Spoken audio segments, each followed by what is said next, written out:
তো বন্ধুরা, গ্রাম্য পদ্ধতিতে এই যে কলাই ডালের বড়ি কেমন করে দেওয়া হয় চলুন আজকে দেখে নেওয়া যাক। বড়িগুলো কিন্তু অসম্ভব সুন্দর হয়েছে, উঠেই যাচ্ছে, একটা রোদ এখনো পুরো হয়নি তাতেই উঠে যাচ্ছে। তো চলুন দেখে নিই।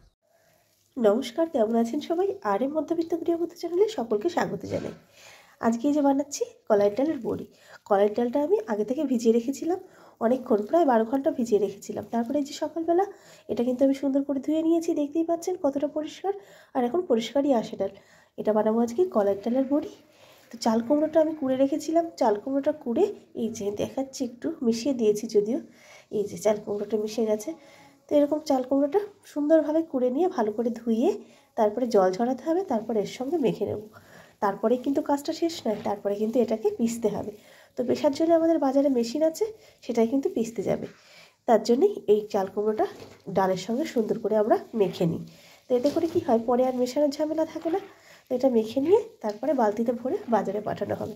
তো চলুন মেখে নিই, তারপরে ভাঙাতে দিয়ে আসি।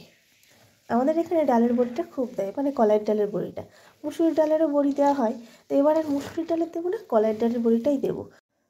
দেখতেই পাচ্ছেন সুন্দর করে কিন্তু মেশানো হয়ে গেছে। এই যে চাল কুমড়োর সঙ্গে মিশিয়ে ফেলেছি, এই যে দেখতেই পাচ্ছেন। এবার চলুন এগুলো পেশার জন্যে বালতিতে ভরে দিই।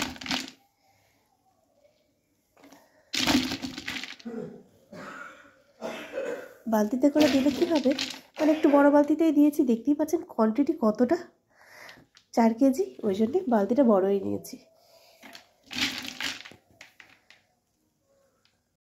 তো বন্ধুরা, এই যে ভাঙানো কিন্তু হয়ে গেছে, এই যে বালতিতে করে ভাঙিয়ে এনেছে দেখিয়ে দিলাম। আর তারপরে এই যে এটাকে বলে ফ্যাটানো। তো আপনারা কি করে ফ্যাটান জানাবেন। এটা জল দিয়ে, এই যে জল দিয়ে সুন্দর করে ফ্যাটানো হচ্ছে। এই যে তো এনাকে তো চেনেন, দিদি। আর এও সেই বার্থডে বয়, এ টাকা বুধ একটু অনেক কমেন্ট করেছে।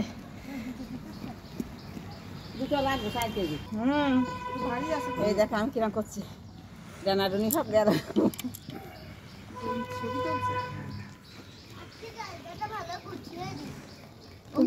হ্যাঁ দিদি বলো। বলছি কি, তোমার এই কুমড়ো আমার একটা ছোট একখান দিবা না?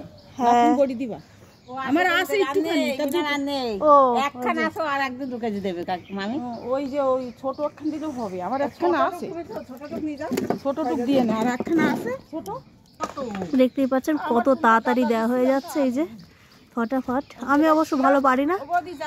নিয়ে যাও, আমি আনি কি শোনা, দোকান দিলে বড় একখানা শিলা নিয়ে। আর এই যে আমাদের মিষ্টি সোনা, দোকানও শিলা, তাই আমি বলিস আমি দিবানি কোটা। মিষ্টি একটা বড়ি দে, দেখো মিষ্টি যাতে লাগেছে দিবানি আজকে খুব। আরে এই যে মাসি চলে আসছে, মাসিও বড়ি দিতে। চলো চলো চলো। তোমার ইয়ে দেখলাম পাতলা এনেছো, দাও হালকা। না ঘরে তো আবারও বলছি, বড়ি কিন্তু ফ্যাটানোটাই মেইন, নালে কিন্তু বড়িগুলো ভালো হবে না। মাসি দেখি ফ্যাটানোটা দেখিয়ে দিই। এই যে সুন্দর ফুসফুসের মতো ফ্যাটানো। এই যে একটা দেওয়া হয়ে গেছে, যেহেতু 4 কিলো ডালের বড়ি, আর একটা পুরো হবে না বলো। এই নেই আর একটু করলে হতো, বলো মাসি। তো বন্ধুরা, ছাদে চলে এসেছি, বড়ি দেওয়ার পর্ব তো শেষ। এদিকে দেখুন সর্ষে উঠেছিল আমাদের মাঠে, সে সর্ষে নেড়ে দেওয়া। রোদটা নেই, সে কারণে সর্ষের উপরেই বড়িগুলো নেড়ে দিয়েছি। আর দেখুন, ওই দেখুন বড়িগুলো উঠেই গেছে। এই দেখুন কতটা দারুণ হয়েছে দেখুন। তো আপনারা কেমন করে বানাবেন জানাবেন, আপনারা কেমন করে বানান আমিও অবশ্যই শিখে নেবো। আর আমাদের গ্রামে তো এরকম করেই বানায়। তো চলুন আজকের মতো এটুকুই, আবার একটা নতুন রেসিপি নিয়ে আপনাদের সামনে চলে আসবো। টাটা।